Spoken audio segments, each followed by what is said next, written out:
ሰላም ለእናንተ ይሁን። ለምንስ ጥርጣሬ ወደ ህሊናችሁ መጣ?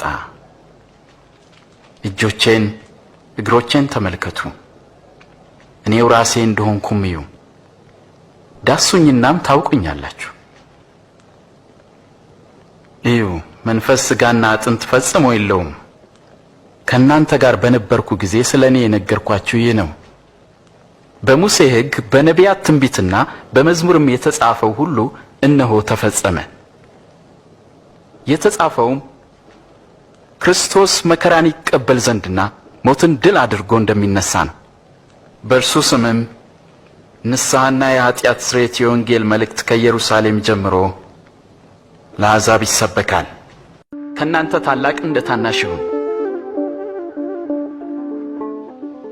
አለቃም እንደ አገልጋይ ይሁን። በማዕድ ከተቀመጠውና ካስተናጋጁ ማንኛው ታላቅ ነው? የተቀመጠው አይደለምን? እኔ ግን በመካከላችሁ እንደሚያገለግለው ነኝ። እናንተም በፈተናዎቼ ከኔ ጋር ጸንታችሁ ኖራችሁ። አባቴ እኔን እንደሾመኝ እኔ ደግሞ በመንግስቴ በማዕዴ ትበሉና ትጠጡ ዘንድ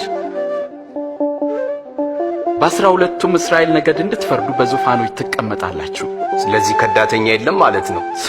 ስምዖን ሆይ ሰይጣን ሁላችሁንም ሊፈትናችሁ ፈለገ፣ እንደ ስንዴ ሊያበጥራችሁና ሊፈትናችሁ አብዝቶ ለመነ። ግን እምነትህ እንዳይጠፋ ስላንተ ማለዱ። አንተም ወደ እኔ በተመለስ ጊዜ ወንድሞችን አጽና። ጌታ ሆይ እኔ ካንተ ጋር ለመታሰርና ለመሞትም ዝግጁ ነኝ። አስተውል ጴጥሮስ፣ ዛሬ ዶሮ ከመጮሁ በፊት አላውቀውም ብለህ 3 ጊዜ ትክደኛለህ። አንቺ ኢየሩሳሌም፣ ለሰላምሽ የሚያስፈልገውን ነገር በዚህ ቀን ምነው አውቀሽ ቢሆን ኖሮ! ይህ ነገር ከዓይንሽ ተሰውሮብሻል።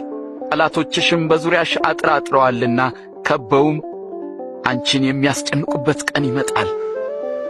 አንቺና ልጆችሽንም ወደ ታች ይጥላሉ፣ በአንቺ ውስጥም ድንጋይ በድንጋይ ላይ አይተውም። የመጎብኘትሽን ዘመን አላወቅሽምና። ዕውሮች ያያሉ፣ አንካሶችም ይዘላሉ። በእኔ የማይሰናከለው ምንኛ ብፁዕ ነው። ዕለት እንጀራችንን ስጠን። ስትጸልዩ እንዲህ በሉ: በሰማይ የምትኖር አባታችን ሆይ ስምህም ይቀደስ፣ መንግሥትህ ትምጣ፣ ፈቃድህ በሰማይ እንደሆነች እንዲሁም በምድር ትሁን። የዕለት እንጀራችንን ስጠን፣ የበደሉንን ይቅር እንደምንል የእኛንም በደል ይቅር በለን። ወደ ፈተናም አታግባን፣ ከክፉ ሁሉ አድነን እንጂ